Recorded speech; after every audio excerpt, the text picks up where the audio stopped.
Hello everyone, I am Preet and welcome to Relevant Myths. In today's video, we will discuss in detail about the Hindu Trinity, its members, its variations and its contradictions. So without wasting any time, let's begin.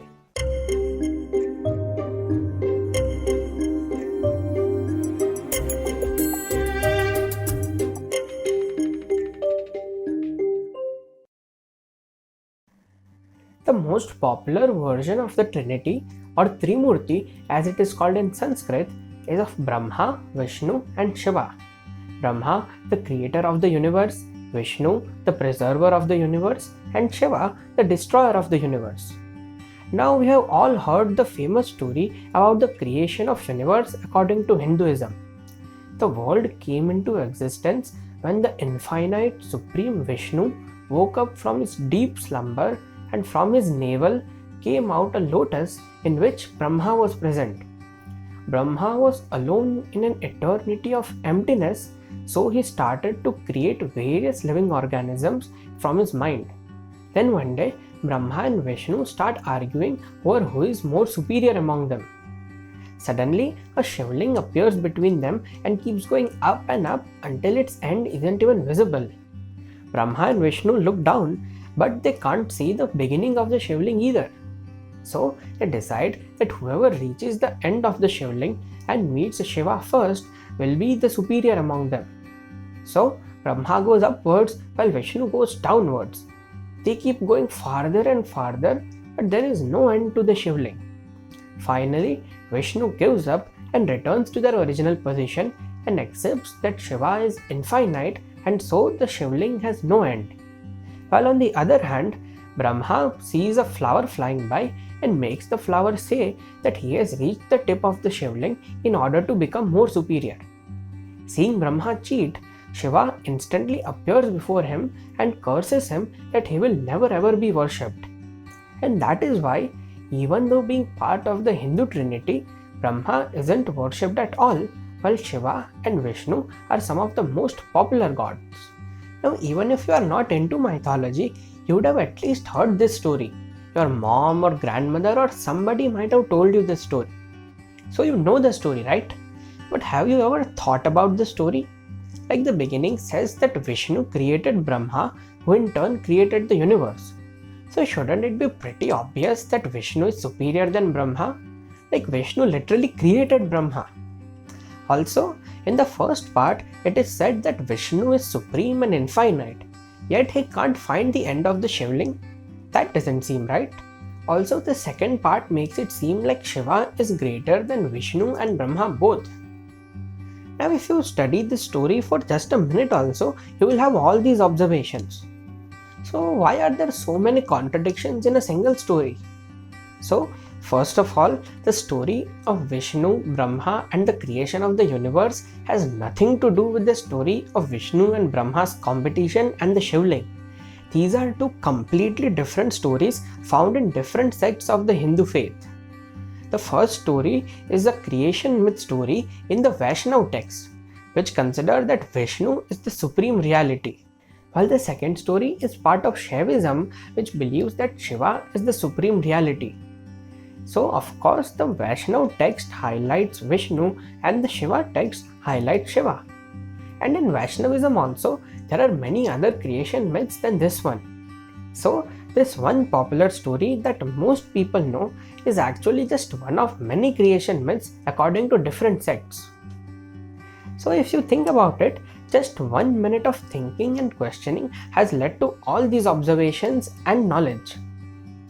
And this is the kind of thinking and questioning that is taught to us in schools also. Although not that well, to be honest, but still we don't use this kind of thinking when it comes to our Indian culture and mythology. Whenever we ask too many questions, people just tell us to shut up. Don't talk about this. Why are you asking so much questions? Just shut up and listen. And this is exactly why we don't even know and more importantly understand our own culture. And how are we supposed to inculcate that knowledge in our daily lives if we don't even actually know it? But I guess this is where my channel Relevant Myths comes in, where I try to explain all kinds of knowledge about Indian culture and mythology in the best way I can.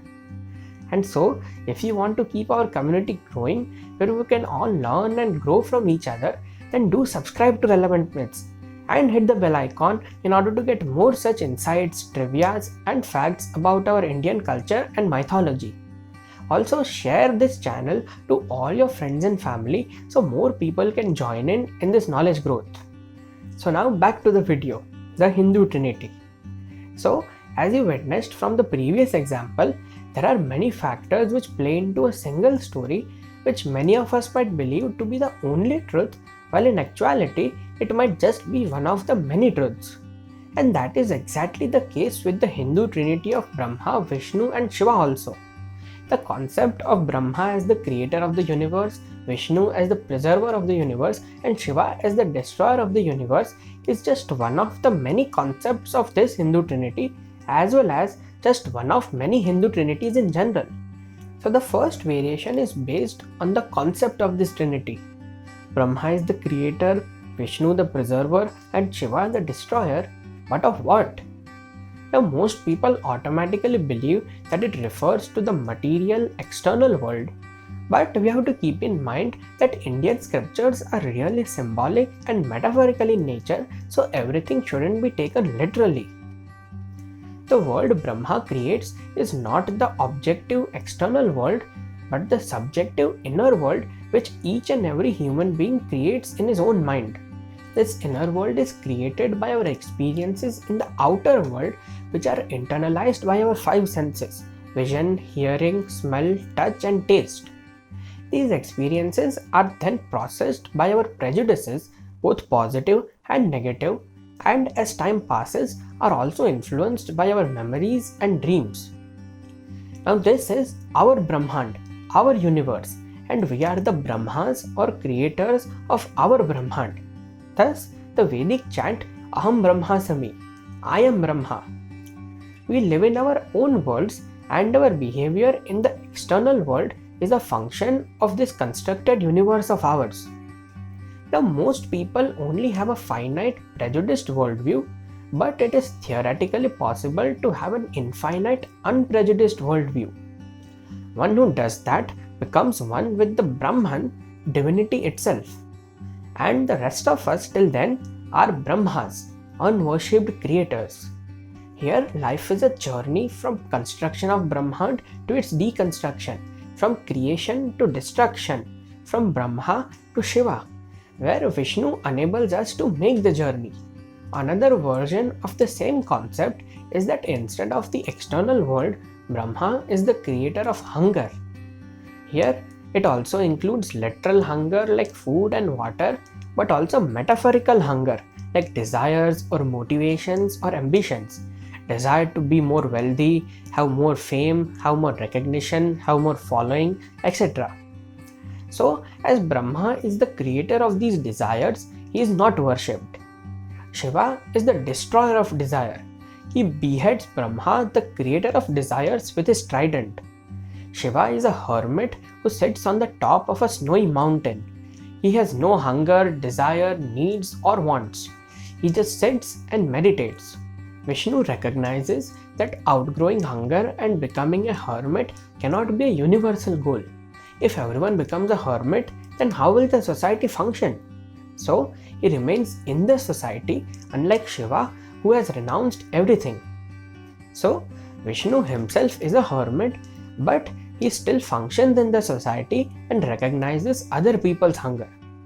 So, Brahma is the creator as he is creator of hunger, Shiva is the destroyer because he is destroyer of hunger, and Vishnu is the preserver because he understands the shortcomings of humans and so enables to satisfy other people's hunger while outgrowing his own hunger. Another way the Hindu Trinity can be viewed is through the lens of the various sects of Hinduism like Vaishnavism, Shaivism and Shaktism. As we had discussed before, Vaishnavism is a sect where the followers believe that Vishnu is the supreme being.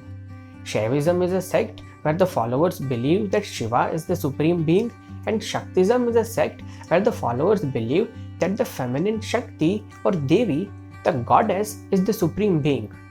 Now there are many other sects other than these three also, but but these three are the most widespread and most Hindus come under one of these three categories. So, according to Vaishnavism, Vishnu manifests as Brahma in order to create and as Shiva in order to destroy. Vaishnavism doesn't acknowledge the Trimurti concept and says that Brahma and Shiva are actually forms of Vishnu, who is the supreme being. According to Shaivites, Brahma and Vishnu are the forms of Shiva, who is the supreme being. Here, Shiva is not just the destroyer, that's just one of his many jobs. And according to Shaktism, the Devi or the goddess is the supreme being and instructs Brahma, Vishnu and Shiva to do their respective tasks.